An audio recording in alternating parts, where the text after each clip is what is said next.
안녕하십니까. 김현묵입니다. 오늘 글쓰기의 기본이라는 제목으로 함께 글쓰기에 대해서 나누어 볼까 합니다. 글쓰기의 기본 하면은 여러 가지가 있겠지만은 오늘은 7가지 주제를 놓고 같이 고민하고 생각해 보고자 합니다. 우리가 살아가는 데 있어서 인생의 기본이 중요합니다. 인생을 살아가기 위해서 우리는 초등학교, 중학교, 고등학교, 대학이라고 하는 긴 과정을 공부를 합니다. 그 긴 학창 시절에 공부를 제대로 했을 때 사회에 나가서 사람 구실을 하며 살 수 있지 않을까 그런 생각을 해봅니다. 만약에 그 학창 시절에 게으르게 열심히 공부하지 않는다면은 성공하기 힘들겠죠. 그런데 열심히 하면, 물론 열심히 한다고 해서 사회에 나가서 꼭 성공하는 것은 아니지만 그 학창 시절 초등, 중등, 고등, 대학에 열심히 해야만이 성공할 가능성이 높아진다고 생각을 합니다. 글쓰기도 마찬가지입니다. 우리가 어떤 여러 가지 글쓰기에 대한 기본을 갖췄을 때 글도 더 잘 쓸 수 있지 않을까. 시라든지 수필이라든지 또는 나아가 소설이라든지 여러 가지 장르의 글을 더 잘 쓸 수 있을 줄로 압니다. 그 기본에 대해서 한번 생각해 보도록 하겠습니다. 제가 시골 조그마한 마당에 꽃을 가꾸고 있습니다. 잔디를 키우고 하는데 그 여러 가지 꽃을 봄부터 겨울까지 꽃이 피도록 나름대로 구상을 하며 정원을 가꾸고 있습니다. 봄에 피는 꽃, 여름에 피는 꽃, 가을에 피는 꽃, 겨울에 피는 꽃, 이렇게 계절마다 피는 꽃을 갖다 심었습니다. 욕심이 좀 과하지요. 그래서 어찌 보면 365일 제가 가꾸는 작은 마당 정원에는 그런 꽃들을 볼 수가 있습니다. 그런데 그 마당 정원에 제가 무엇을 심었느냐 하면은 국화를 심고 조리대라고 하는 대나무를 갖다 심었습니다. 그런데 한 2년 동안 지켜보니까 국화도 시원찮고 조리대도 시원찮았습니다. 그런데 한 3년째 되니까 이게 어찌 된 일입니까? 여기저기에서 조리대들이 많이 싹이 나더라고 하는 거. 죽순들이 많이 올라오더라는 겁니다. 영역을 넓혀서. 그리고 국화도 뿌리를 넓혀서 여기저기 국화 새싹들이 많이 올라와서 조그마한 마당 정원을 넓혀버리는, 장악해버리는 그러한 일들이 발생을 했습니다. 그 뭡니까? 뿌리들이 영역을 넓혀서 생육을 왕성하게 했을 때 싹들이 많이 올라오고 그 싹들이 제대로 올라왔을 때 좋은 꽃들을 피울 수 있더라고 하는 거. 그 정원을 가꾸면서 제가 깨달은 바가 많이 있습니다. 그 일을 통하여 제가 꽃을 가꾸며라는 글을 하나 썼어요. 그 글을 하나 써가지고 이번 모문학지 여름호에 실렸습니다. 우리가 인생도 그렇고 꽃이나 나무도 그렇고 기본이라고 할 수 있는 뿌리가 곧 기본이죠. 그 기본이 잘 되어 있을 때 우리는 인생도 성공할 수가 있고 글쓰기도 잘할 수 있다라는 겁니다.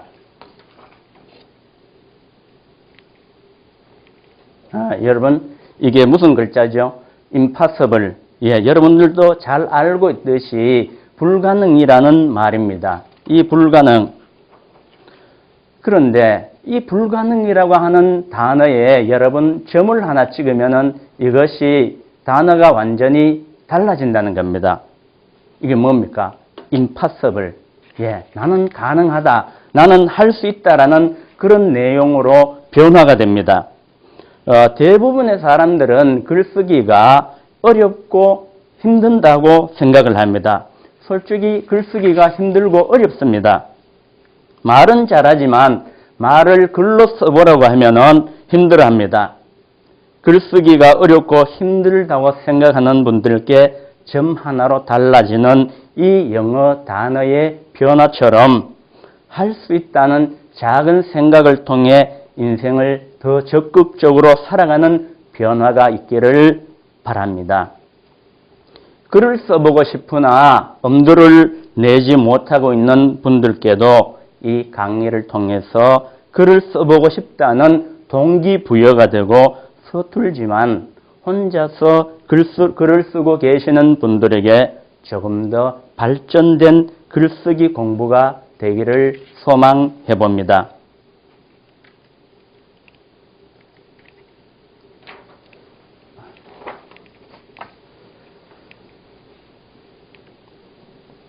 근데 제일 첫 번째, 글을 잘 쓰자고 하면은 어떻게 되느냐? 책을 많이 읽어야 됩니다.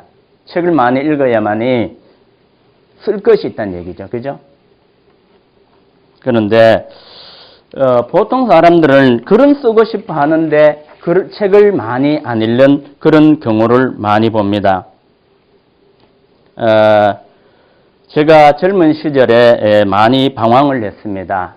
가진 것 없고 배운 것 없기 때문에 그 방황을 했고 그 방황하는 만큼 또한 그 방황을 끝내고자 하는 몸부림도 심하게 했었습니다. 그래서 어떤 분의 강의를 한 열흘간 듣게 되었습니다.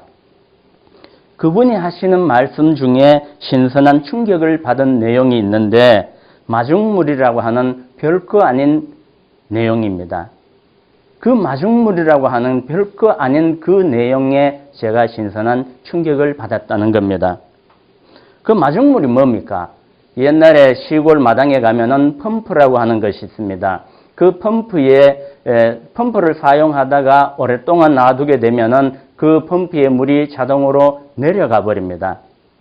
다음에 물을 기르기 위해서는 물을 한 바가지 떠다가 그 큰 펌프에 물을 부어주고 펌프를 쳐서야만이 새물이 올라옵니다. 그 강사 선생님이 하시는 말씀 중에 여러분들의 왜 소극적이고 부정적인 생각만 하며 인생을 살아왔는지 아느냐? 여러분들 속에 소극적이고 부정적인 것들이 많이 들어가 있기 때문에 여러분들 삶 속에, 여러분들 마음 속에, 여러분들 행동 속에 소극적이고 부정적인 것이 많이 나온다라고 얘기를 하는 것이었습니다. 만약에 우리가 성장하면서 가능하면 적극적이고 긍정적인 얘기를 많이 들었다라고 하면은 우리의 사고방식이라든지 우리의 마음이 좀 더 적극적이고 조금 더 긍정적으로 아마 변했을런지도 모릅니다.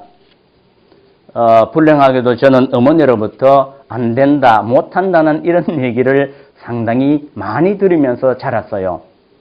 그래서 그런지 모르지만은 그분 강의를 듣는데 우리가 여기에서 열흘 동안 교육을 하는데 여러분들 생각과 여러분들 마음에 적극적이고 긍정적인 걸 담아가서 인생을 변화시키며 살아라고 얘기를 했고 열흘 동안 열심히 강의를 들었습니다.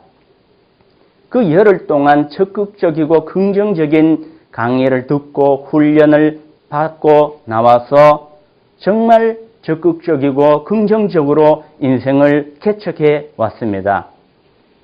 그래서 아마 여기에 서서 여러분들과 함께 글쓰기라는 제목으로 같이 나눌 수 있게 되었는지도 모릅니다. 글쓰기도 그렇습니다. 글을 잘 쓰기 위해서는 많은 책을 읽어야 됩니다. 펌프에 물을 퍼 올리기 위해서 마중물을 붓듯이 우리 내면에 책을 읽어서 많은 것을 습득했을 때 좋은 글들이 밖으로 나올 수 있다는 얘기입니다. 그 읽었던 책들이 내 내면에 축적되어지고 어떤 계기가 되면 하나의 좋은 글로 나온다는 얘기입니다. 일찍이 글을 쓰고 싶었지만은 어떻게 써야 하는지 몰랐을 때 옛날에 인간시장이라고 하는 유명한 베스트셀러가 있었습니다. 그 인간시장을 쓴 분이 김홍신 작가님인데 그분의 인터뷰 기사를 신문에서 보게 되었습니다. 글은 쓰고 싶었지만 어떻게 시작하고 어떻게 써야 될지 몰라 답답해하고 있을 때 그분의 인터뷰 기사를 통해서 글쓰기의 첫 번째 비밀을 알아낸 것 같아 굉장히 기분이 좋았던 적이 있었습니다. 그분이 했던 얘기는 뭐냐면은 김홍신 작가님이 어릴 때 몸이 많이 약하고 항상 병약해서 집에서 알아 누워 있는 경우가 많았다고 합니다. 그런데 그분이 그럴 때마다 할 일이 없으니까 아파 누워 있으니까 할 일이 없으니까 책을 많이 구해 읽었다라고 합니다. 그렇게 읽은 책을 통하여 인간시장이라고 하는 그 당시 인터뷰 기사가 어떻게 나왔냐면은 성서 다음으로 많이 팔린 책 인간시장이라고 얘기를 했습니다. 그만큼 유명한 작가가 되었습니다. 우리도 글을 읽을 때 그것이 하나의 글로 나오게 됩니다.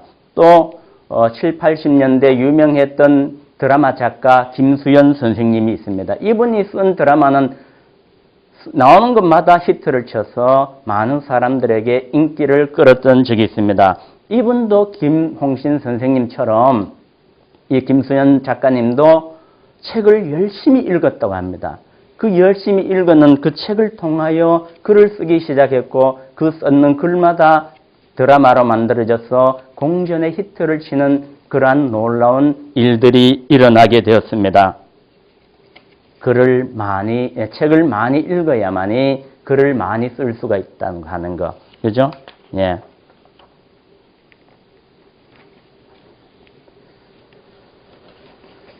그리고, 두 번째는 많이 생각하라입니다. 우리가 생각은 많이 하되 사물을 다른 관점으로 보는 그런 연습이 필요합니다. 단순히 생각만 많이 하는 것이 아니라 그 사물을 보통 어떤 사물이 있으면 그 사물의 전면만 바라보는 그런 경우가 많이 있습니다. 그런데 그 사물의 전면만 보는 것이 아니라 뒷면도 보고 좌측도 보고 우측도 보는 그런 훈련, 그런 깊이 있는 생각을 하라는 겁니다. 예를 들어서 여기에 시루떡이 있다라고 생각을 합시다.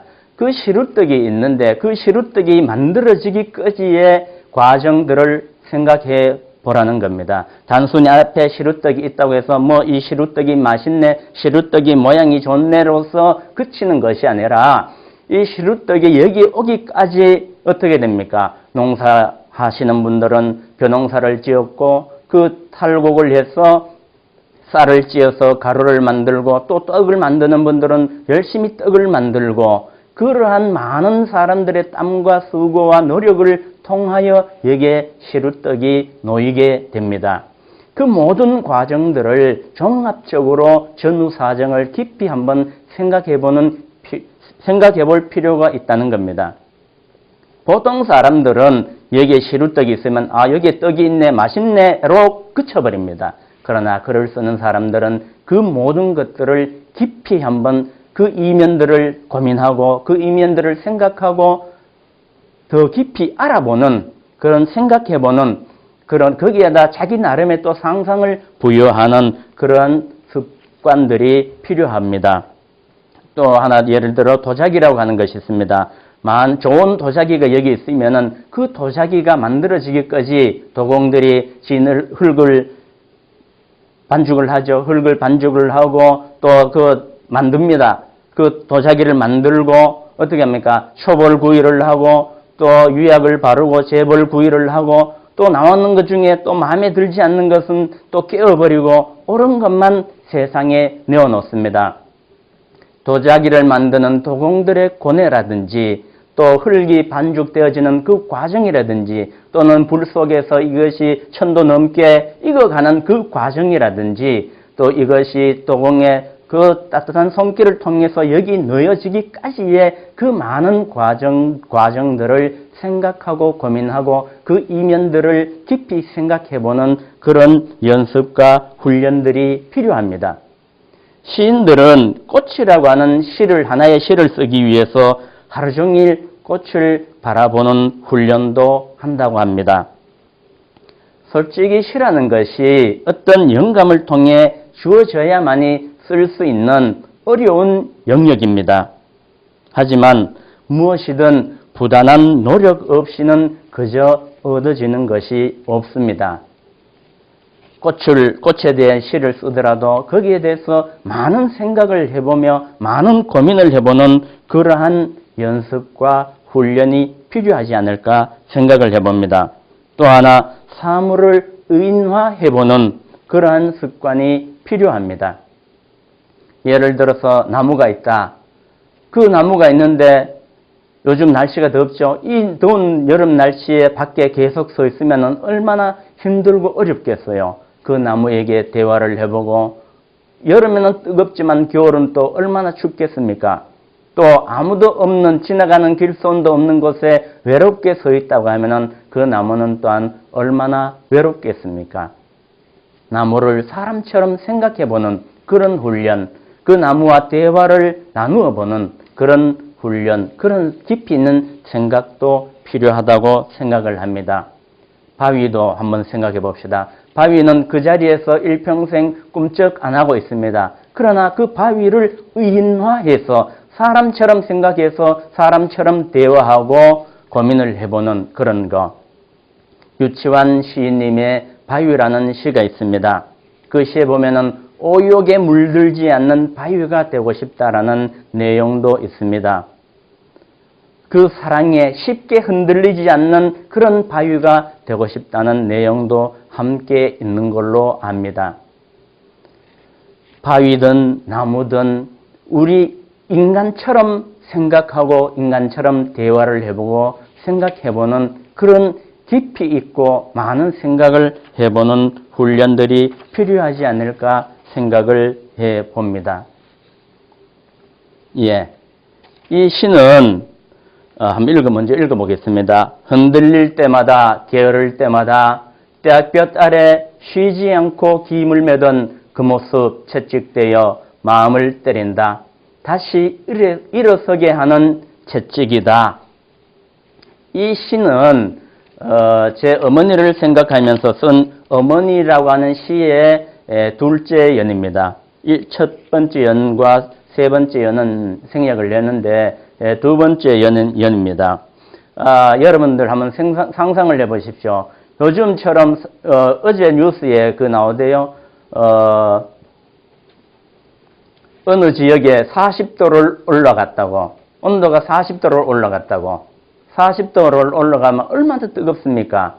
옛날에는 40도까지는 안 올라갔을런지는 모르지만은 옛날에도 여름에는 뜨거웠습니다.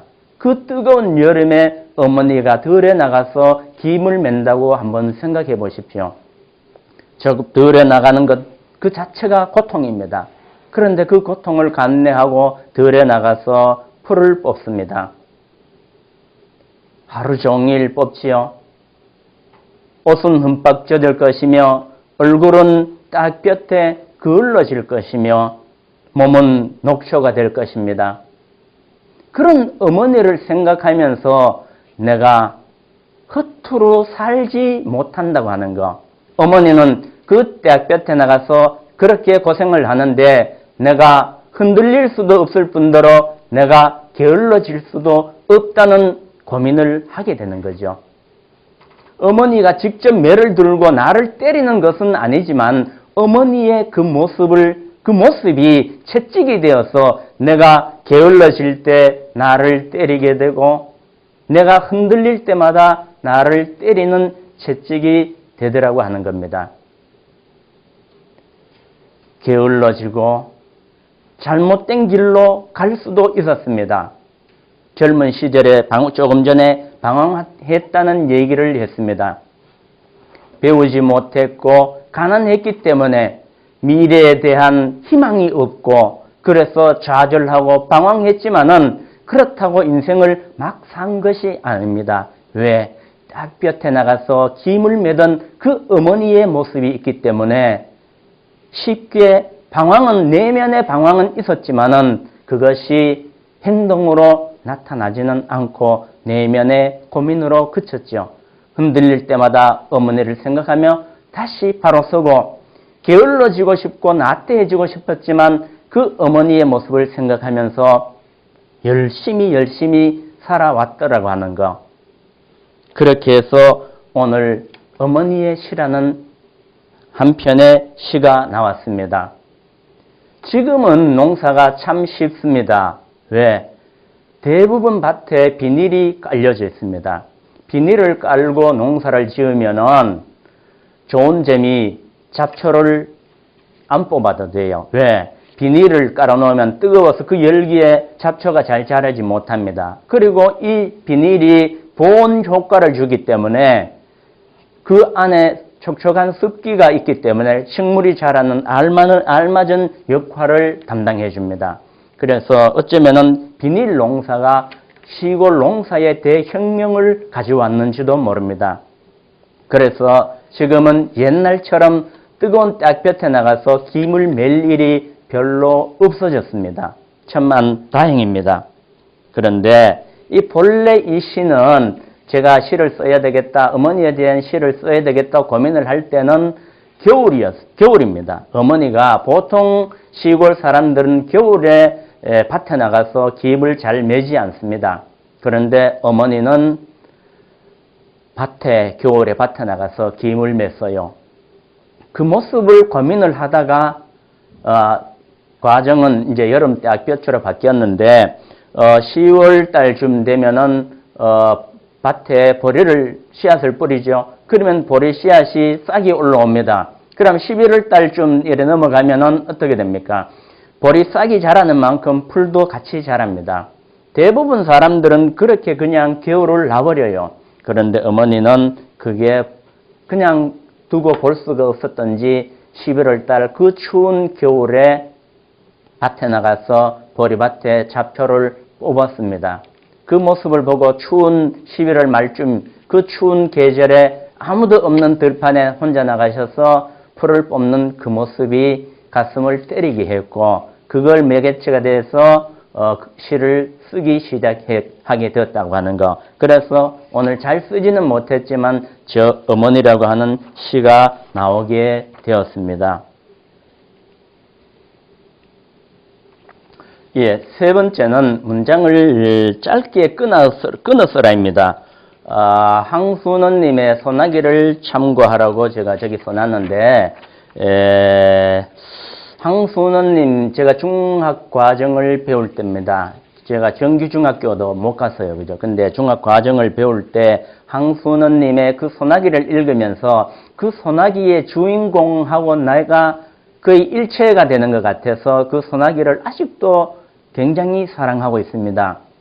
물론 내가 자라오면서 분홍 스웨터를 입은 서울 그 소녀는 없었지만은 그 소나기에 나오는 그 어린 그 남자 주인공과 내 모습이 너무 흡사해서 그 소나기를 굉장히 좋아하게 되었고 나중에 글을 쓰기 시작하면서 그것을 다시 보게 되었는데 이 황순원님의 소나기의 필체가 문장이 아주 짤막짤막 간결합니다.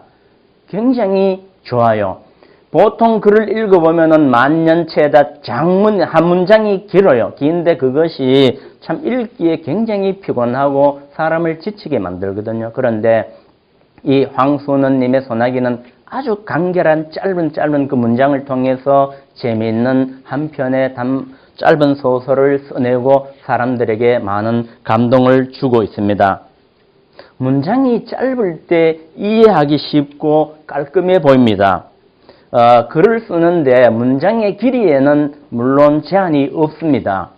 그런데 길어지면 말하고자 하는 논점이 흐트러지고 한 문장 속에 여러 개의 논점이 들어가는 혼란이 발생하기도 합니다. 구조가 복잡해지면 전달하고자 하는 내용이 무엇인지 파악하기 어려워집니다. 문장이 길어지면은 처음 말하려고 했던 것이 끝으로 가면서 논지가 흐려지거나 가끔은 결론이 달라져 버리는 경우도 발생을 합니다. 또 잘못하면 읽는 사람들이 지루해합니다. 읽는데 지루해지면은 그 읽는 것을 건성으로 읽어버립니다. 잘 쓴 글이란 독자들이 내용을 쉽게 파악해낼 수 있는 글, 짧게 쓴 글입니다. 그러면 여기에서 한번 실전 연습을 한번 해 보겠습니다.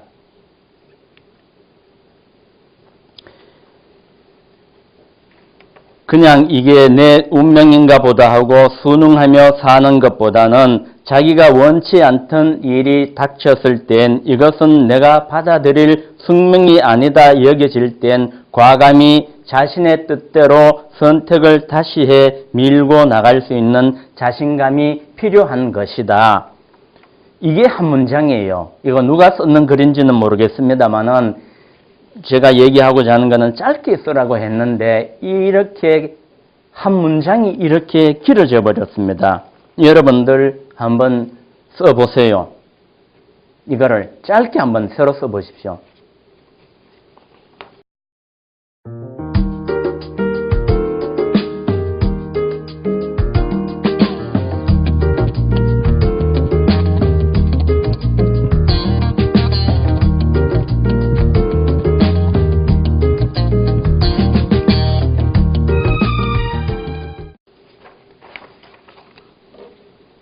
예, 여러분 다 써봤습니까?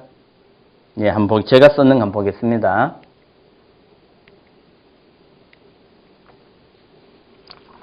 그냥 이게 내 운명인가 보다 하고 순응하며 살지 말아야 한다. 자기가 원치 않던 일이 닥치거나 이것은 내가 받아들일 숙명이 아니다 여겨질 땐 과감히 자신의 뜻대로 선택해야 한다. 다시 밀고 나갈 수 있는 자신감이 필요한 것이다. 앞에서 봤던 거는 한 문장이 길게 되어 있었는데 그 긴 문장을 이렇게 세 문장으로 만들었습니다. 이렇게 세 문장으로 하니까 훨씬 읽기가 쉽고 이해도 빨리 됩니다. 그냥 이게 내 운명인가 보다 하고 순응하며 살지 말아야 한다. 자기가 원치 않던 일이 닥치거나 이것은 내가 받아들일 숙명이 아니다 여겨질 땐 과감히 자신의 뜻대로 선택해야 한다. 다시 밀고 나갈 수 있는 자신감이 필요한 것이다. 처음에 예제를 드렸는데 어렵고 힘들고 무슨 내용인지 혼란이 오는데 건쳐놓으니까 아무래도 조금 더 이해하기 쉽습니다. 그렇게 문장을 짧게 끊어 써야 됩니다. 예, 하나만 더 보겠습니다.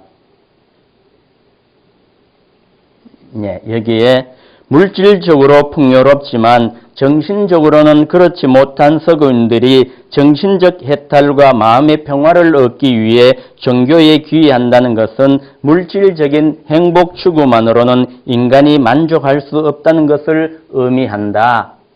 뭔가 알 듯하고 모를 듯하고 뭔가 그저 감이 오는 듯하면서도 헷갈리고 도저히 쉽게 이해가 안 됩니다. 무슨 좋은 말이 있는 것 같은데도 그죠?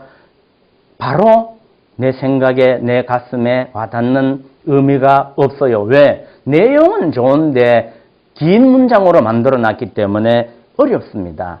이걸 짧게 한번 여러분들도 한번 끊어서 써보십시오.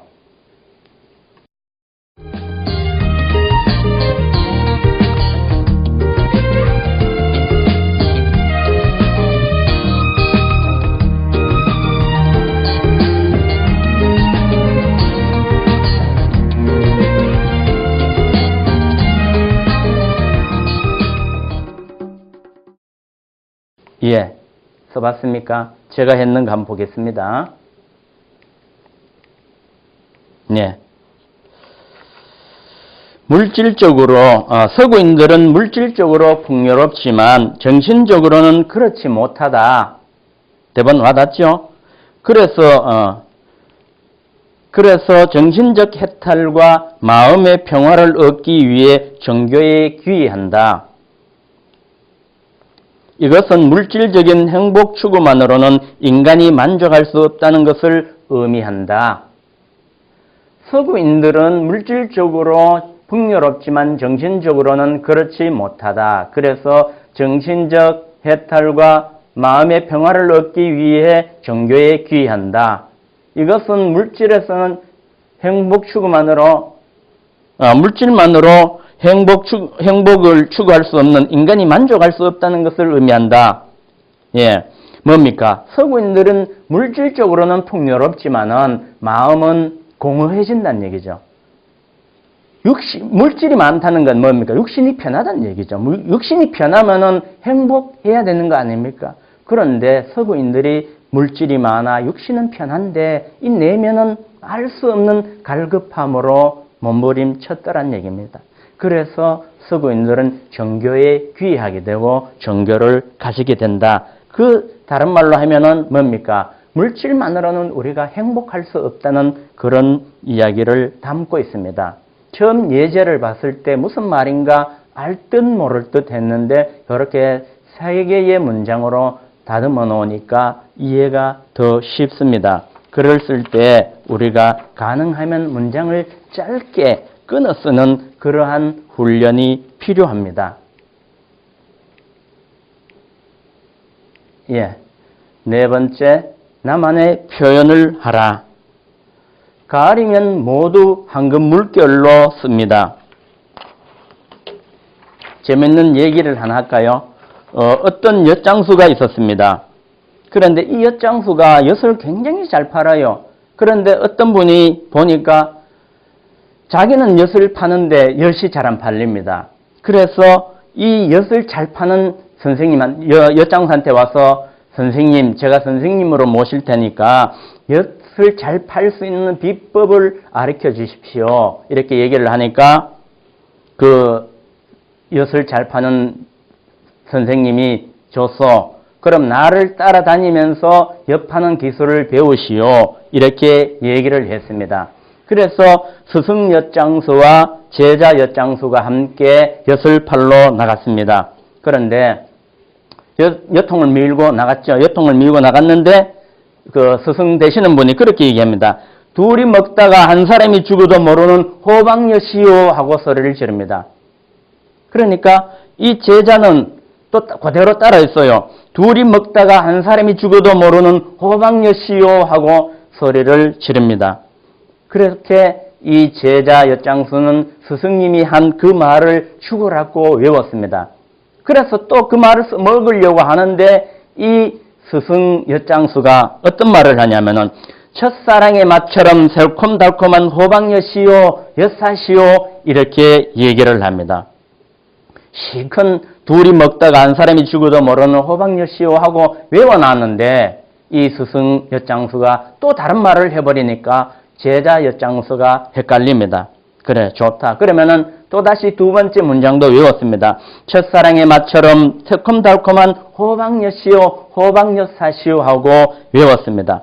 그런데 그 다음에 가서 이제 또 그 말을 또 외우는 말을 또 써먹으려고 하니까 스승 엿장수가 무슨 말을 하냐면은 시집 못 간 처녀는 시집 가게 되고 장가 못 간 총각은 장가를 가게 된다. 이렇게 얘기해요. 장가 못 간 총각이 엿을 먹으면 장가를 가게 되고 시집 못 간 처녀가 먹게 되면은 시집을 간다라고 얘기를 해버립니다. 제자 엿장수가 헷갈립니다. 갈등을 느낍니다. 실컷 배워놨는데 또 다른 문장으로 엿을 팔고 있으니까 제자는 헷갈릴 수밖에 없죠. 근데 더 나가서 또 한마디 더 합니다. 시어머니가 이 엿을 먹으면은 주름살이 펴지고 며느리가 먹으면은 나온 입이 들어갑니다. 이렇게 얘기를 해요. 뭐 나온 입이란 얘기는 옛날에 고부간에 갈등이 있었다고 하잖아요. 그죠? 근데 그러니까 갈등이 있으니까 며느리 입이 뭐 한 번 나왔겠죠. 근데 이 호박엿을 먹으면은 그 나온 입이 들어간다는 겁니다. 그리고 시어머니의 주름살은 펴진다는 얘기를 하는 겁니다. 이 제자 엿장수가 따라다니다 지쳐버립니다. 그래서 어떻게 합니까? 이제 앞서서 스승이 그런 얘기를 합니다. 둘이 먹다가 한 사람이 죽어도 모르는 호박엿이요 하면은 제자 엿장수는 내 것도요 이렇게 얘기를 했다고 합니다. 여러분, 배운다는 것은 그렇게 배우는 것이 아니라 나만의 방법, 나만의 표현을 쓰라고 얘기를 했잖아, 그죠? 나만의 표현. 글 쓰는 것은 나만의 표현으로 글을 써야 된다고 하는 거. 남의 글을, 남의 표현을 갖다 쓰는 것이 아니라 내 표현으로 내 글을 써야 된다라고 하는 거. 하다못해 이렇게 학생들이 먹으면 머리가 좋아지고 여자가 먹으면 피부가 좋아지고 남자들이 먹으면 힘이 세집니다. 이런 자기만의 말이라도 했었으면은 엿장수로 성공했을 겁니다. 그런데 이 제자 엿장수는 끝까지 선생님 말만 따라다니고 선생님 말만 되풀이했기 때문에 엿장수로 성공하지 못하게 되는 거죠. 글쓰기도 똑같습니다. 누구나 쓰는 글이 아니라 나만이 쓸 수 있는 글, 나만이 쓰는 글, 그런 글을 써야 한다는 거. 가을 되면은 모든 사람들이 옛날에 황금 물결이라는 표현을 썼습니다. 여러분들은 글을 쓰려고 하는 여러분들은, 글을 배우는 여러분들은 제발 다른 표현을 쓰라고 하는 겁니다. 옛날에는 우편으로 많이 서신으로 왕래가 되었죠. 그런데 요즘은 뭐 스마트폰 발달을 해서 거기에다 또 채팅 앱이 발달해서 금방금방 문자를 주고받기 때문에 옛날처럼 편지를 잘 안 씁니다. 옛날에 컴퓨터 처음 나올 때는 메일로도 많이 주고받았는데 요즘도 메일도 잘 안 씁니다. 그렇지만 짧은 글을 쓰든 긴 글을 쓰든 여러분들만의 표현, 여러분들만 쓸 수 있는 그런 글을 쓰라고 하는 겁니다. 그런 글을 쓸 때 진정한 글 쓰는 사람이 되고 진정한 글을 쓸 수가 있습니다. 한번 남이 쓴 글 한번 잠깐 보겠습니다.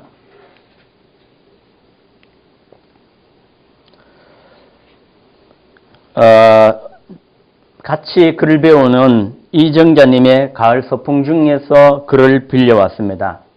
한번 읽어볼까요? 아파트 단지 안에 있는 느티나무 가지에는 일찍부터 잠에서 깨어난 참새들의 의견이 분분했다. 멀리 보이는 산의 능선이 생전에 어머님께서 차려입던 한복의 곡선처럼이나 예쁘게 보였다. 첫 번째 단락에서 문장에서 끝에 참새들의 의견이 분분했다라는 표현이 있습니다. 보통 사람들 같으면 참새들이 지적이었다. 이렇게 끝내버렸을 겁니다. 그런데 이 이정자 선생님은 참새들의 의견이 분분했다. 뭡니까? 참새도 의인화, 사람처럼 사람들이 모여서 서로 의견을 내다 보니까 그 의견이 시끄러워져서 분분했다라는, 의견이 많다 보니까 의견이 분분해질 수밖에 없잖아요. 그죠? 참새들이 지적이었다. 단순히 그렇게 쓸 수 있는 내용도 저렇게 참새들의 의견이 분분했다라고 표현할 수 있다라고 하는 거. 두 번째 문장은 뭡니까? 높은 산을 보고 그냥 아름다운 산이 있었다라고 쓸 수도 있었지만 어머니의 곱게 차려입었던 그 한복을 빌려와서 문장을 아름답게 따듬고 있습니다. 글을 쓴다는 건 그런 겁니다. 나만이 쓸 수 있는 글, 나만의 표현으로 글을 써 주어야 한다는 겁니다. 예. 다음으로 다섯 번째 감동적인 경험을 써보랍니다. 근데 그 감동적인 경험을 쓰는데 굉장히 어려워합니다. 어려워하는데 어려워하지 말고 왜 어렵다라고 생각을 하게 되냐면은 처음부터 글을 잘 쓰려고 하다 보니까 어렵고 힘들어집니다. 그런데 감동적인 내용의 글을 쓰겠다는 것은 욕심이 될 수 있습니다. 작고 소소한 일상들을 기록해 놓으면 그것이 귀중한 글의 재료가 됩니다. 살면서 경험하게 되는 조금은 가슴 뭉클한 이야기들이 있을 겁니다. 작지만 의미 있는 사건이나 일들을 기록해 두었다가 그것에 내 생각을 더하고 거기에 글을 쓰기에 기교를 더하면 한 편의 좋은 글이 나오게 됩니다. 작고 소소한 사건이나 일들을 그냥 흘려버리지 말고 글로 써두는 습관이 필요합니다. 여러분들의 인생 속에 분명히 크고 작은 사건과 사고들이 있을 겁니다.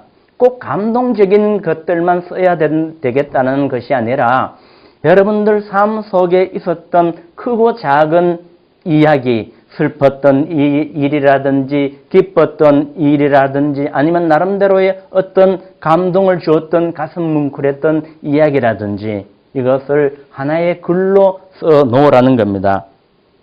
그 글을 기교를 부리려고 하지 말고 처음부터 시간의 순서에 따라 한번 전후 사정을 따라 한번 기록을 해 놓으면은 그것이 나중에 재료가 되고 원인이 돼서 한편의 좋은 글을 쓸 수가 있는 겁니다. 여기에서 잠깐 재미있는 얘기 하나 더 하고 갈까요? 어느 집에 닭을 키웠습니다. 닭을 키웠는데 어머니가 큰아들이 대학을 졸업하는데 상을 받게 되었습니다. 상을 받게 되었는데 이 어머니가 그 상을 받는데 선물을 해야 되는데 돈이 없으니까 워낙 가난하니까 상을 받는 이 아들한테 선물을 하고 싶은데 돈이 없으니까 매일 넘는 달걀을 모았습니다. 이제 예를 들어 4마리 정도 된다고 합시다. 그러면 4마리가 알을 다 낳았어요. 매일 4개의 달걀이 나오지요. 근데 이상하게 한 개씩 매일 한 개씩 없어져요. 문단속도 하고 뭐 도둑이 드나 살펴보기도 하고 그랬는데 매일 달걀 4개씩 나와야 되는데 한 개씩 없어집니다. 그런데 그렇게 모은 한 개 없어졌죠. 그렇게 모은 달걀로 큰아들이 대학 졸업하는 날 상 받는 날 상을 어머니가 준비를 했어요. 그래서 그 졸업식에 가려고 집을 나섰습니다. 그런데 막내 아들이 쫓아오는 겁니다. 막내 아들이 쫓아오더니 어머니 이 고무신 신고 가세요 하면서 깨끗한 새 흰 고무신을 내어놓는 것이었습니다. 어머니는 다 떨어진 고무신을 신고 있어 때가 묻고 다 떨어진 고무신을 신고 졸업식장에 가려고 했는데 막내 아들이 보한 새 고무신을 내어놓으니까 어머니가 깜짝 놀랐습니다. 다 떨어진 고무신을 신고 졸업식장에 갈 뻔했는데 막내 아들이 흰 고무신을 내어놓았는데 잠깐 물었어요. 졸업식장에 가느라고 바빴지만 너 어떻게 이거 고무신 장만했느냐 이렇게 물으니까 매일 한 개씩 없어졌던 그 계란은 제가 모아놓았다가 어머니의 흰 고무신을 샀습니다라고 얘기를 했습니다. 아들이 대학 졸업에 상을 받는 것도 기뻤지만 이 어머니는 그날 내내 울었다고 합니다. 그 막내 아들 그 감동적인 일 때문에. 이 작은 얘기를 통해서 우리가 가슴 뭉클함을 느낍니다. 여기에 글을 쓰는 사람의 생각이나 감정이 들어가 있지는 않습니다. 그 하나의 사건을 그냥 담담하게 기록할 뿐입니다. 그 담담하게 기록한 글이지만 그 글을 읽으면서 이 이야기를 들으면서 우리가 가슴 뭉클함을 느낄 수 있는 것은 기교를 부리지 않아도 그 짧은 내가 살아오면서 경험했던 그 작은 일들이 남에게 감동을 줄 수 있다라고 하는 것. 꼭 내가 기교를 부려서 잘 써야만이 남에게 감동을 줄 수 있는 것이 아니라 내가 진실하게 있었던 그 일들을 진실하게 기록해 놓으면은 그것이 곧 남에게 큰 감동을 주는 하나의 글의 재료가 될 수 있다라고 하는 겁니다. 꼭 기교를 부리고 꼭 잘 써야 되겠다는 그런 강박에서 벗어나시고 그냥 시간의 흐름에 따라 글을 써보는 그런 훈련 연습을 했으면 합니다. 제가 경험했던 이야기를 하나 할까 합니다. 제가 경험했던 그 일을 기록해 놓음으로 그것이 나중에 어떻게 되느냐면 한 편의 글이 나오게 되고 제가 등단할 때 수필가로 등단할 때 등단했던 글이 되게 됐습니다. 한번 볼까요? 일단 한번 읽어보겠습니다. 초등학교에 들어가기 전까지 용돈이라는 것을 몰랐고 받아본 적도 없다. 초등학교 저학년 때는 부모님께서 직접 사주시는 학용품을 썼다. 그렇게 어린 시절 돈이라고는 만져볼 수조차 없었다. 돈을 몰랐으니 돈으로 장난을 치거나 부모님을 속일 수도 없었다. 학년이 올라갈수록 필요한 학용품을 직접 사야 하는 일이 늘어났다. 학용품을 사기 위해 돈을 받으면 꼭 그 학용품을 사야 했다. 그날 산 학용품은 어머니께서 꼭 확인을 하셨다. 예를 들어 크레용을 사면 집에 돌아와서는 어머니께 꼭 크레용을 보여드리고 확인을 받아야 했다. 그렇게 학용품을 살 때마다 확인을 하셨기 때문에 돈을 허투루 쓸 수가 없었다. 친구들은 용돈도 있었고 가끔은 학용품 산다고 받은 돈으로 과자를 사 먹기도 했다. 나는 학용품을 사면 매번 어머니께서 검사를 하셨기 때문에 과자를 사 먹을 수가 없었다. 용돈 좀 달라고 어머니께 말씀드리면 필요한 학용품을 다 사주는데 돈이 뭐 필요하냐며 이런 지하에 거절하셨다. 답답하기 이를 데 없었지만 돈에 대한 어머니의 생각은 도저히 정복할 수 없는 철옹성처럼 보였기에 포기하며 체념하며 지냈다. 예, 전체적인 내용을 다시 얘기하면은 어릴 때 용돈 10원도 못 받았어요. 그리고 돈 달라고 하면 이런 지하에 거절을 당했고 학용품을 사면은 그날 저녁에 어머니한테 꼭 확인을 받아야 했습니다. 그 당시에 과자가 얼마나 먹고 싶었어요. 그죠? 못 사 먹었습니다. 그런데 그 당시에 친구들은 학용품 산다고 돈 받아서 학용품 안 사고 과자 사 먹는 친구들이 참 많았거든요. 그런데 저는 어머니가 꼭 그 학용품을 확인을 하셨기 때문에 절대로 사 먹을 수가 없었어요. 그리고 또 다른 친구들은 뭐 학용품 산다고 돈 받아서 과자 사 먹기도 했고 또 용돈 받아서 과자 사 먹기도 했습니다. 저는 10원짜리 하나 용돈 못 받아봤기 때문에 과자를 못 사 먹었죠. 참 지금 생각하면은 참 가슴 아픈 일이지만은 그 일을 통하여 오늘의 나를 만들어 왔지 않은가 그런 생각을 해봅니다. 이게 매체가 되어 글을 써야 되겠다고 했던 동기부여를 해 주신 분이 계셔요. 직장 생활 하는데 직장 동료들하고 직장 상사하고 같이 모여서 이런저런 얘기를 하는데 직장 상사분이 그런 얘기를 하더라고요. 무슨 얘기냐면은 현묵 선생님은 거짓말도 할 줄 모른다. 직장 상사분이 그런 말을 여럿이 얘기하는 중에 그런 말을 탁 저에게 던지는데 깜짝 놀랐어요. 얼굴이 화끈거렸죠. 그렇게 정직하게 살지는 못했는 것 같은데 남으로부터 거짓말을 할 줄 모르는 사람이라는 평가를 받았으니까 내 자신이 굉장히 부끄러웠습니다. 한편으로는 양심껏 살고자 했던 모습이 은연중에 드러난 것 같아서 기분이 나쁘지는 않았죠. 물론 인간이기 때문에 완전 무결하게 살지는 못했지만 선천적으로 거짓말을 못하는 성격입니다. 이 심성은 물론 부모님으로부터 물려받았죠. 그런데 부모님으로부터 물려받은 심성도 있지만 어쩌면은 어머니 아버지의 교육을 통해서 저의 인성이 형성되어 왔지 않은가 그런 생각을 해봅니다. 그것이 직장 상사분이 툭 던졌던 그 말 한마디에 고민을 하기 시작했고 그걸 매개로 해서 한 편의 글을 써보자. 이래서 용돈이라는 제목의 글을 어릴 때 용돈 받지 못했던 그 과정을 매개로 해서 한 편의 글을 썼습니다. 결론 부분을 한번 볼까요? 서론, 본론, 결론을 읽지만은 예화는 그 학용품을 확인을 하셨던 어머니 그 예화 부분을 넣었고 이 결론 부분입니다. 결론 부분을 한번 읽고 다시 얘기를 나눌까 합니다. 그렇게 부모님으로부터 물려받은 심성과 속이고 싶어도 속일 수 없는 상황은 나를 곧이곧대로 살아가는 사람으로 만들어갔다.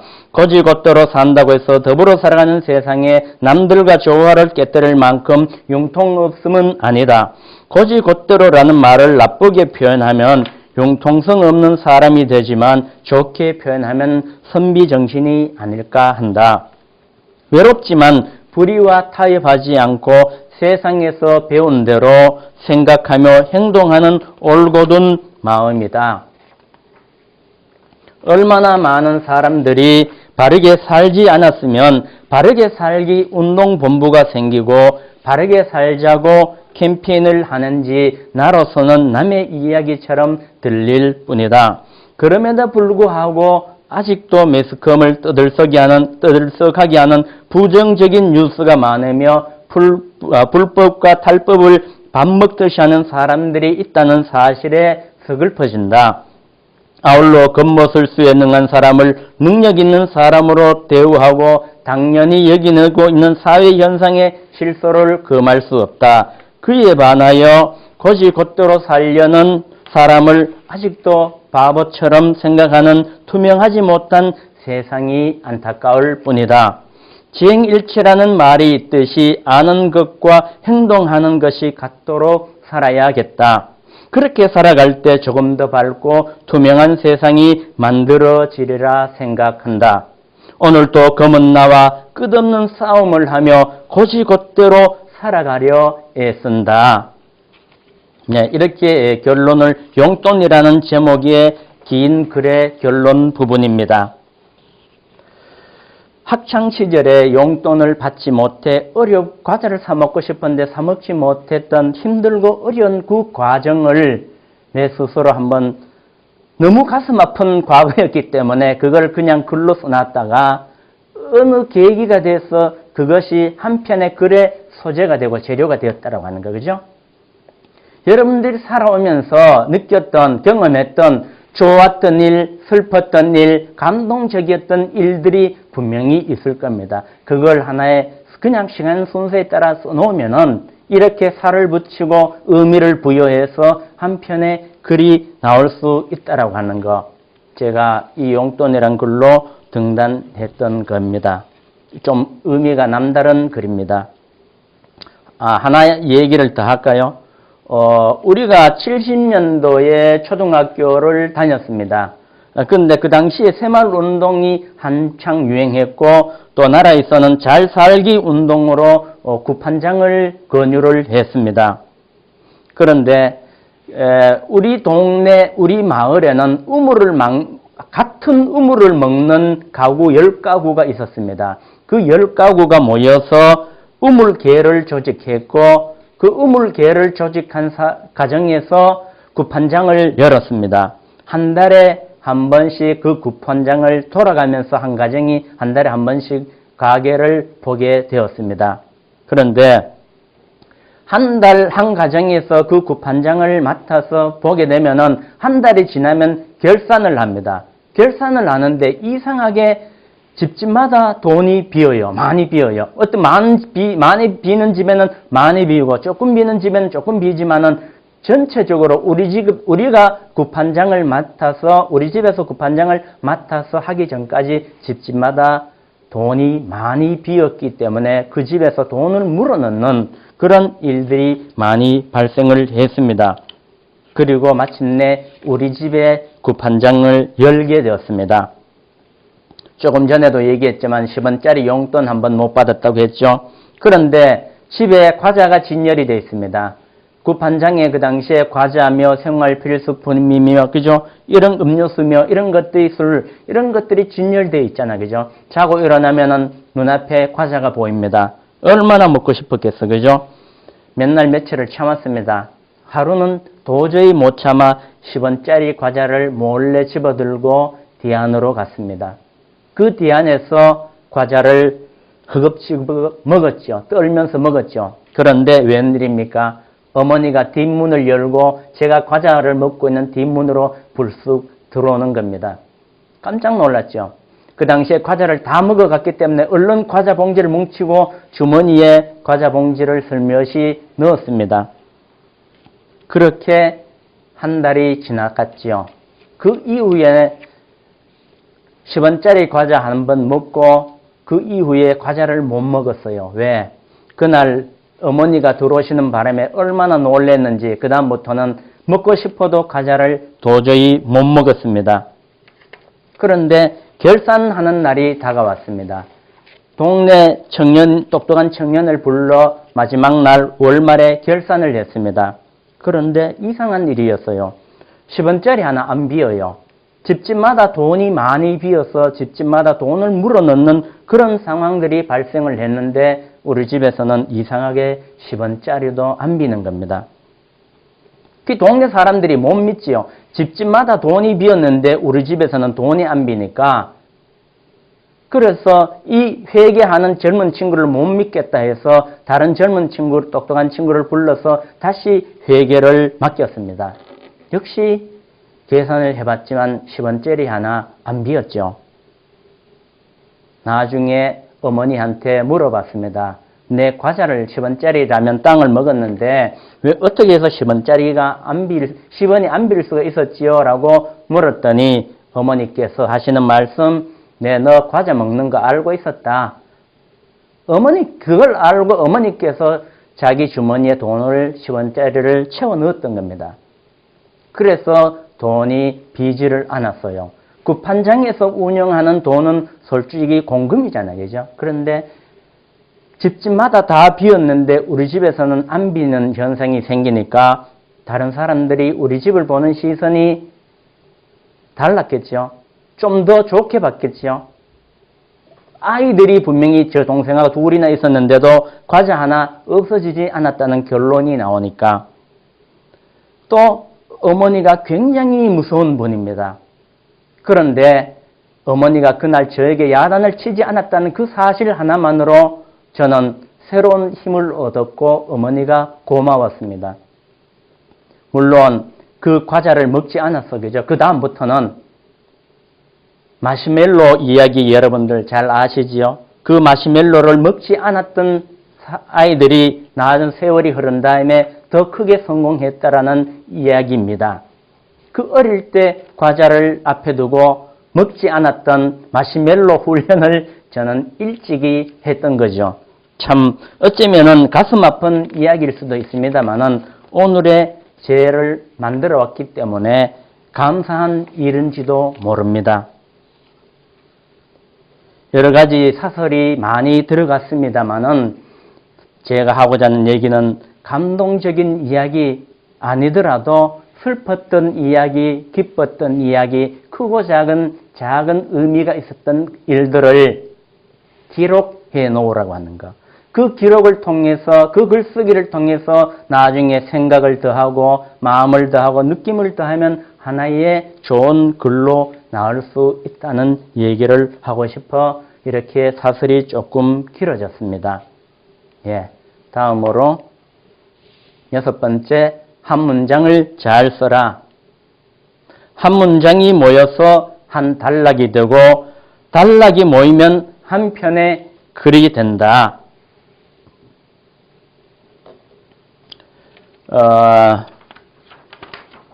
글을 처음 쓰는 사람들은 조금만 쓰면은 쓸 것이 없어 못 쓴다라고 얘기를 합니다. 왜 그렇습니까? 처음부터 한 편의 글을 완성하겠다고 처음부터 욕심을 부리기 때문에 그렇습니다. 처음부터 욕심을 부리지 말고 조금 전에도 얘기했지만은 기쁘고 슬펐던 일, 감동적인 짧은 이야기를 하나 써놓는 거. 그죠? 근데 기뻤던 일이나 슬펐던 일이나 감동을 줬던 그 이야기를 시작을 하려고 하면 하나의 문장에서부터 출발을 합니다. 그 한 문장을 짧게 잘 쓰라는 얘기입니다. 그 한 줄을 깔끔하게 잘 쓰는 연습을 하면은 그 한 줄이 모여서 어떻게 됩니까? 한 단락이 되고 그 한 단락이 모여서 그 한 단락이 몇 개 모이면은 한 편의 글이 됩니다. 여러분, 그러면은 여기에서 잠깐 짧게 한 줄을 잘 쓰는 연습을 잠깐 해 보겠습니다. 문장 3개가 주어졌습니다. 배가 아파 설사약을 먹었더니 설사가 멈추었다. 나는 어렸을 때 아주 좋은 책상을 가지고 싶어 했다. 지하수는 땅속 깊은 곳에 구멍을 파고 뽑아 올린 물이다. 여러분들 이거를 한번 따듬어 보십시오. 이렇게 써도 문장이 되기는 됩니다. 그런데 제가 얘기하고자 하는 것은 깔끔한 한 문장을 잘 써라라고 얘기를 하는 겁니다. 한 문장을 깔끔하게 잘 써라. 한 문장을 잘 쓰면은 한 문장이 모여서 한 단락이 되고 한 단락이 몇 개 모이면 한 편의 글이 된다고 얘기를 했습니다. 한번 보십시오. 배가 아파 설사약을 먹었더니 설사가 멈추었다. 이거 뭐가 잘못됐습니까? 여러분들 한번 써보십시오. 한번 볼까요? 예. 배가 아파 지사제를 먹었더니 설사가 멈추었다. 설사약을 먹으면 어떻게 됩니까? 설사하는데 설사약을 먹으면 설사를 더 하게 되겠죠. 이런 용어도 고민하며 써야 된다는 얘기입니다. 제가 글 배울 때 어떤 분이 가사일이라는 글을 썼더라고요. 이거는 아닌데 역전 앞 역앞이면 역앞이고 역전이면 역전인데 역전 앞 우리가 습관적으로 쓰는 그런 말 있지요. 역앞이면 역앞이고 역전이면 역전으로 역앞이 됩니다. 그런데 역전에다가 또 앞을 갖다 쓰고 가사일 가사가 뭡니까? 집안일입니다. 그런데 거기에 또 가사일 그래 또 일을 또 갖다 붙입니다. 그분한테 시에서 고위 공직에 계시다 나 퇴직하신 분인데 이렇게 쓰시면 안 됩니다. 이렇게 했더니 그분이 기분이 별로 안 좋아하시더라고요. 그래서 더 이상 얘기는 안 했는데 가사면 가사입니다. 아니면은 쉽게 우리말로 써가지고 집안일 이렇게 쓰시면 되는데 또 한자어 써가 그죠? 가사 해놓고 또 너무 부족하니까 뒤에 일 써붙여 가사일 이렇게 쓰는 그런 경우가 있습니다. 설사약이나 지사제나 틀릴 수도 같을 수도 있는데 일단 용어를 가능하면은 정확하게 써주는 버릇이 습관이 필요합니다. 그리고 나는 어렸을 때 아주 좋은 책상을 갖고 싶었다. 요거를 따듬으면 어떻게 됐나? 나는 어렸을 때 아주 좋은 책상을 가지고 싶어 했다. 예, 이거를 따듬으면은 어떻게 될까요? 예, 나는 어렸을 때 아주 좋은 책상을 갖고 싶었다. 이렇게 쓰면 됩니다. 가지고 싶어 했다. 이렇게 필요가 없어요. 그죠? 갖고 싶었다. 이렇게 깔끔하게 쓰면 됩니다. 그런데 사람들이 씁니다. 예를 들어 책상을 갖고 싶었습니다. 씁니다. 이런 식으로 글을 쓰는 경향들이 많이 있는데 그렇게 쓸 필요 없이 했다라고 끝을 맺으면 됩니다. 그죠? 글을 쓰는데 존칭을 써야 될지 예사어를 써야 될지 고민을 많이 합니다. 솔직히 글쓰기를 잘 모르면 그런 고민을 아무것도 아닌 고민으로 여기고 고민하는 경우가 많이 있어요. 근데 그죠? 씁니다가 아니라 그냥 썼다 이런 식으로 짤막하게 쓰면 됩니다. 그리고 지하수는 땅속 깊은 곳에 구멍을 뚫고 뽑아 올린 물이다. 이걸 따듬으면 어떻게 됩니까? 지하수는 땅속 깊은 곳으로 구멍을 뚫고 뽑아 올린 물이다. 그죠? 이렇게 건쳐야 됩니다. 그죠? 땅을 파고 올리면 모르는데, 그죠? 구멍을 뚫고 뽑아 올리는 겁니다. 그죠? 그렇게 하면 되겠습니다. 이렇게 우리가 아무것도 아닌 것 같지만은 이렇게 한 문장을 깔끔하게 쓰는 훈련을 여러분들이 해 보시기 바랍니다. 좀 전에 그 항순원님의 소나기도 얘기를 했지만은 그걸 읽으면서 그렇게 짧게 써도 그 짧은 글들이 모여서 하나의 소나기라고 하는 감동적인 글이 될 수 있다라고 하는 거. 그러니까 여러분들이 길게 써야만이 글을 잘 쓰는 것 같고 뭔가 되는 것 같은 그런 생각에서 벗어나서 짧게 쓰고 이렇게 깔끔하게 쓰면은 하나의 문장이 될 수 있다는 걸 여러분들 알아주시면 좋겠습니다. 그리고 이제 마지막으로 진실하게 써라. 마지막으로 남의 글을 내가처럼 쓰지 마라. 긴 거리를 달려왔습니다. 1번부터 6번을 마치고 7번 이제 마지막까지 왔는데 이거는 뭐 얘기를 안 해도 되는 부분이지만은 한 번은 우리가 글 쓴다고 하면은 한 번은 좀 생각해 봐야 되기 때문에 이렇게 7번째 마지막 주제로 넣었습니다. 최근에는 스마트폰의 발달로 SNS 활동을 많이 합니다. 예를 들어서 뭐 카카오 스토리나 밴드나 페이스북 같은 이런 SNS를 많이 쓰는데 그 SNS에 뭐 단순히 그림만 올리는 것이 아니라 본인들의 어떤 글을 써서 올리는 경향들이 많이 있습니다. 그런데 그 보면은 남의 글을 내 글처럼 써서 올리는 사람들을 많이 봅니다. 글을 많이 안 읽는 사람들 같으면은 잘 모르는데 글을 좀 읽는다라고 하면은 그게 나무 글이라고 하는 것을 단박에 알아냅니다.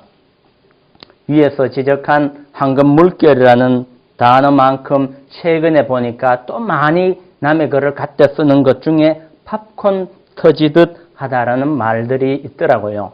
이 남이 쓴 건 나무 시에 있는 그 내용이거든요. 그런데 물론 이 참 내용이 좋습니다. 꽃이 활짝 피는 것을 팝콘 터지듯 한다. 표현은 물론 좋습니다. 나도 당장 갖다 쓰고 싶지요. 근데 내 글이라고 내는 사람들을 보면은 이런 내용들을, 이런 표현들을 거리낌 없이 갖다 쓰는 경향들을 많이 보게 돼요.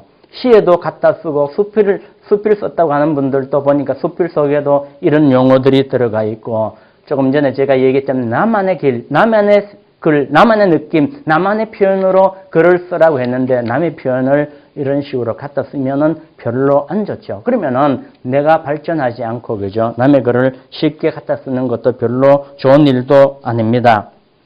그런데, 그냥 뭐, 쓰는 거는 괜찮아요. 그냥 뭐 SNS에 뭐 반 장난 삼아 그냥 심심풀이로 써서 올리는 건 괜찮은데 내 시라고 내고 내 수필이라고 내는, 남한테 내는 그런 글에까지 그런 표현을 쓴다는 거는 좀 도가 지나쳤지 않나 그런 생각을 해봅니다. 물론 내가 팝콘 터지듯 하다는 생각은 할 수가 있습니다. 그렇다면 남이 입이 써버린 표현이기 때문에 나는 아쉽지만은 자제를 하는 것이 맞지 않나 그런 생각을 해봅니다.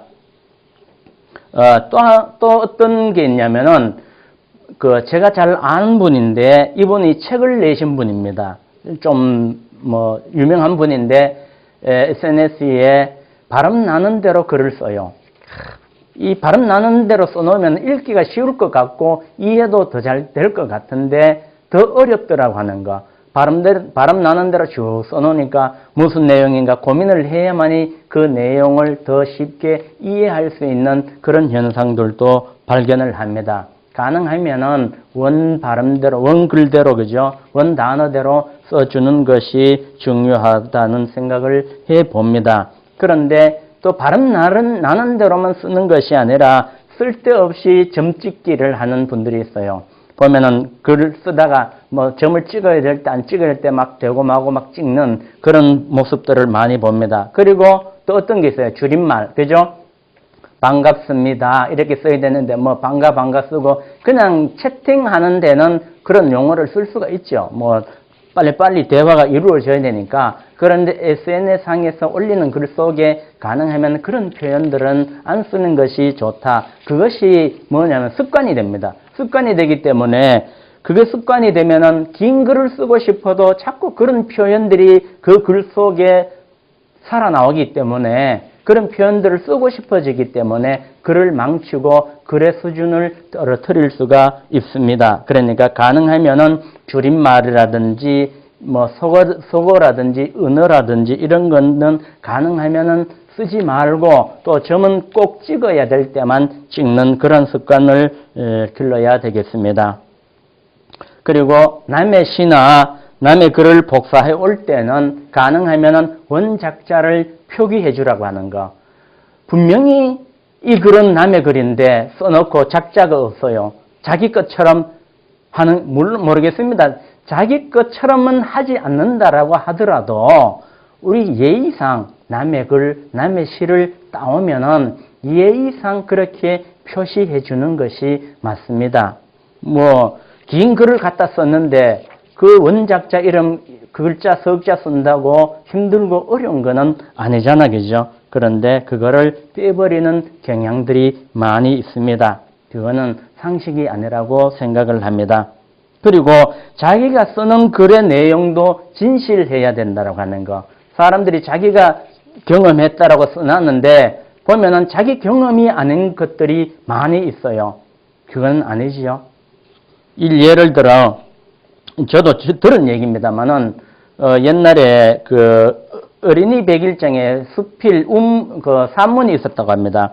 산문을 심사를 했는데 이 아이가 굉장히 어렵게 생활을 하며 고생하면서 살았던 내용들을 글로 썼어요. 그 심사위원들이 만장일치로 그 친구가 장원이 되었죠.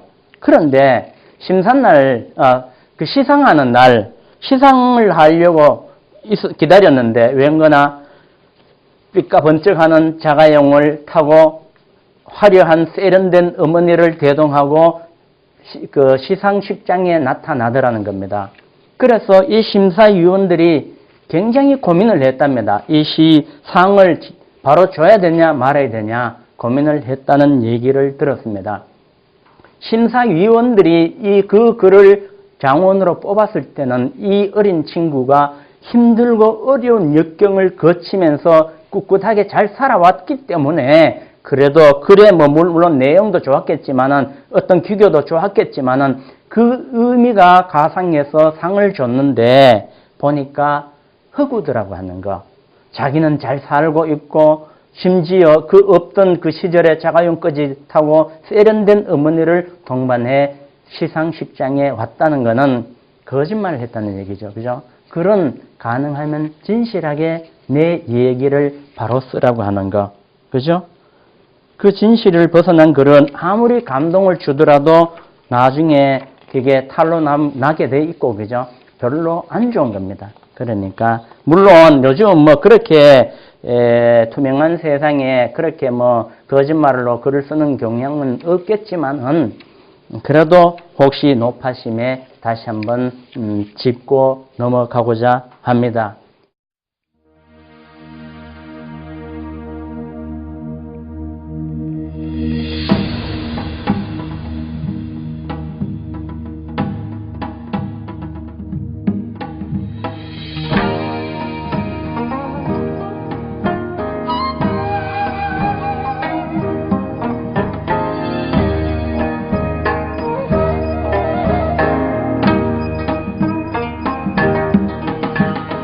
여기까지 잘 들어줘서 고맙고요. 영어 practice makes perfect. 얼마 전에 외국인 친구를 만났습니다. 알기는 한 10년 전부터 이 친구를 만나서 서로 교제해 왔어요. 처음에는 영어 선생님으로 만났다가 친구로 관계가 뭐 형성이 되었는데 이 친구랑 이제 점심을 먹고 커피숍에 가서 얘기를 나누었습니다.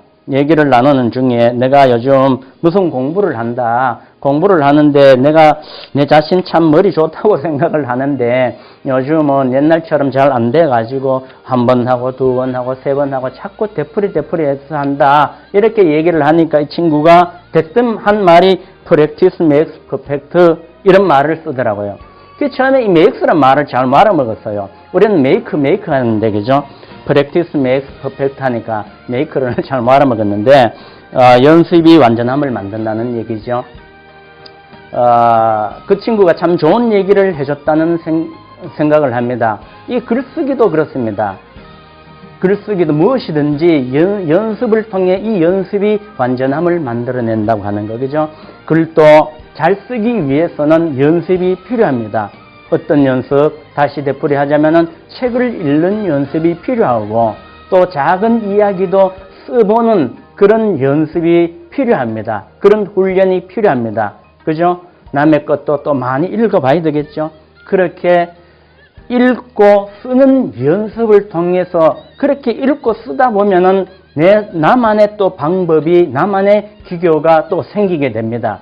그렇게 해서 하나의 완전한 글로 나올 수가 있으니까 여러분 열심히 연습하는 거. 내가 못 쓴다고 좌절하지 말고, 내가 한 번 했다고 좌절하지 말고, 내일 또 합니다. 오늘 한 걸음 걸었다고 하면 내일은 2걸음 걸을 수가 있고, 모레는 5, 6걸음을 걸을 수가 있고, 1년 뒤에는 1km 이상 갈 수도 있습니다. Practice makes perfect. 예, 감사합니다. 여기까지 하겠습니다. 감사합니다.